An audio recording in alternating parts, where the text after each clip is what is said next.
Welcome back to another Ajay's collectible video, and today we have Darth Maul from Mandolore. So take a look at that packaging. So taking a closer look at the packaging, we get the Clone Wars logo on top. We get a blue name peel with the Darth Maul Mandalore on it. We get an image of Maul and then the Kenner logo down here.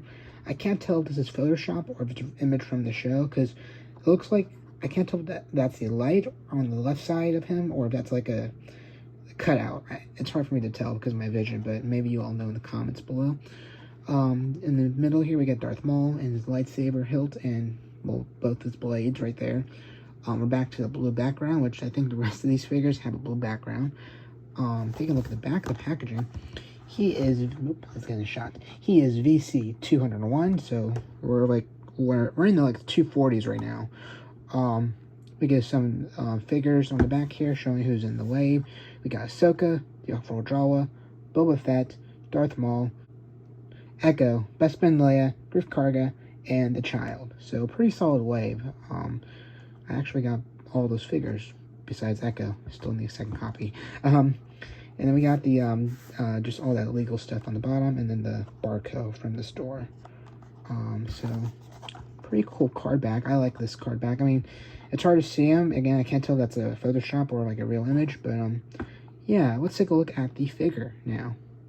So here we have Maul. He's kind of in the pose when in the Phantom Menace when he first, or during the second battle between Obi-Wan and Qui-Gon, and I think it's the same pose he makes before he fights Ahsoka, to like kind of like a callback. But moving his arm down a bit, we can get a bit look at his torso. This is a Mandalore look. He has like his clothing's a bit open a bit up near his chest. Bring him closer. It's kind of hard to see him because he's a bit his face is like dark red. He has horns and his tattoo look. Bring him a bit closer. I think the head sculpt looks good. I think.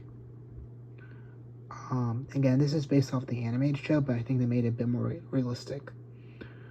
You just get all that detailing with his tattoos, down to his, like, he has this, like, open chest piece right here, a bit, his robes, and then we got his metal legs. Because, well, like, I like in the Phantom Menace, he, gets them cut off, and in Clone Wars, he gets metal legs, so he can walk. We get some arm detailing on him. Just a bit of it. And same for the other arm. Just, it's not a lot, just I think sleeves. So pretty cool figure. Some minor complaints with this guy, which we'll get to in a second. Let's take a look at his lightsaber hilt. I'm not even going to cut to the camera. We're just going to go right into it. It's his double-bladed lightsaber piece. It's pretty long, and one of my friends have a replica of this from, I think, the Black series or something, I think, along those lines, and it's tall. But it looks really cool.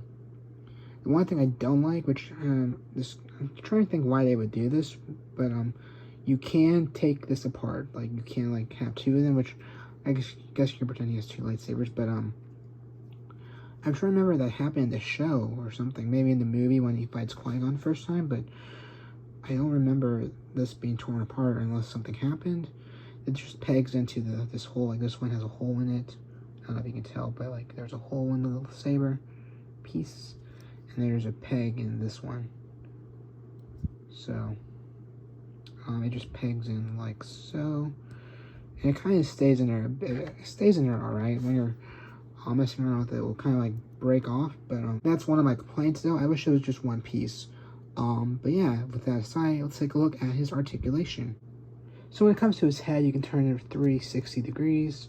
You can go down that much and up. Doesn't go up too much. It goes down a bit, but not up a lot. It can kind of tilt side to side.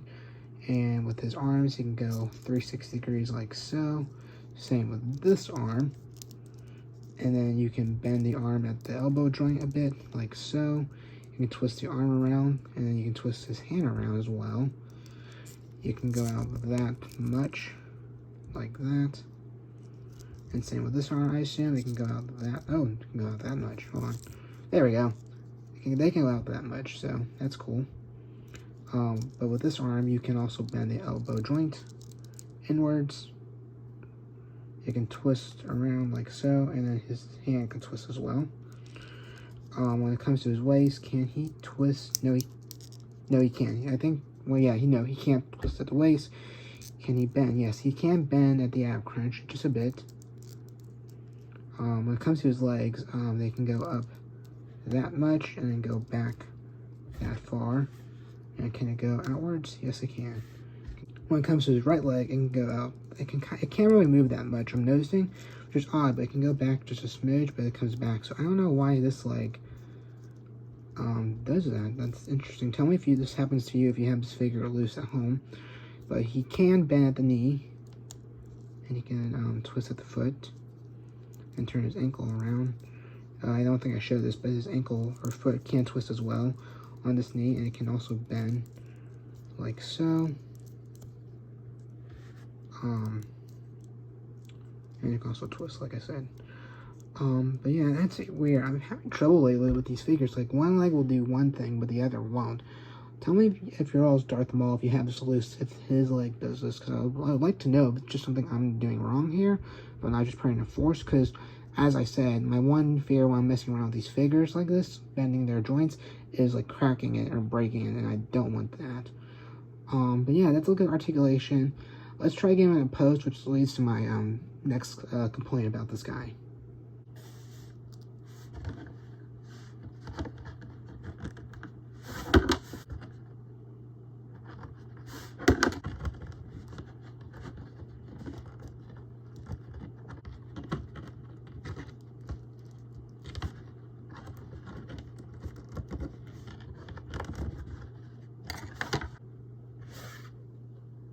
Yes, success. So we got him standing, and yes, in my montage there, I know, after a few seconds I realized his blade came out, but it's back in there.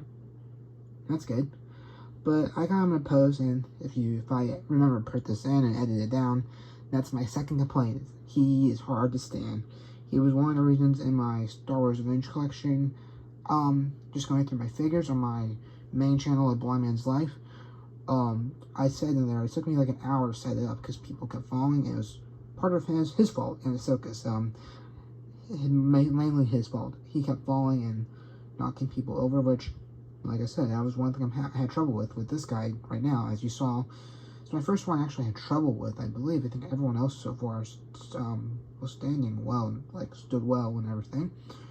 But yeah, when he is standing, it does look cool with his double-bladed lightsaber. But now, let's take a look at my final thoughts. Not sure you can tell on camera, but I just moved the camera over a bit. I actually put the card back right behind him, and he's not in his normal position, and I didn't want to touch him and have to go through it again. But anyway, overall, it's a pretty decent figure. I mean, the figure itself, like design-wise, is cool. I wish his double-bladed lightsaber was one piece. I wish he stood a lot better, and I wish I knew what was wrong with their right legs or left legs. They've all been kind of weird lately. They won't move. But besides that, this was the first figure out of the last 4 from the Mandolore arc. We got Darth Maul, Ahsoka, Rex, and then the 501st. And then we'll have more troopers coming in when they come out, hopefully here in the next few months. But yeah, I thought about editing like the opening theme tune from each of the Mandalore arcs. Like this one would be episode 2 or episode 10. Ahsoka would be episode 9. Rex would be episode 12, and then the main clone theme opening would be episode 11 for 501st. But I don't know how to deal with copyright stuff, and I don't feel like dealing with that type of stuff. But it was a fun idea I had in my head. Like at the beginning, I could have it playing with some shots of the packaging. But anyway, with that, I hope you all enjoyed this video. Don't forget to like and subscribe and share this type of content with anyone you think who would like it. And I'll catch you all in the next video. Take care.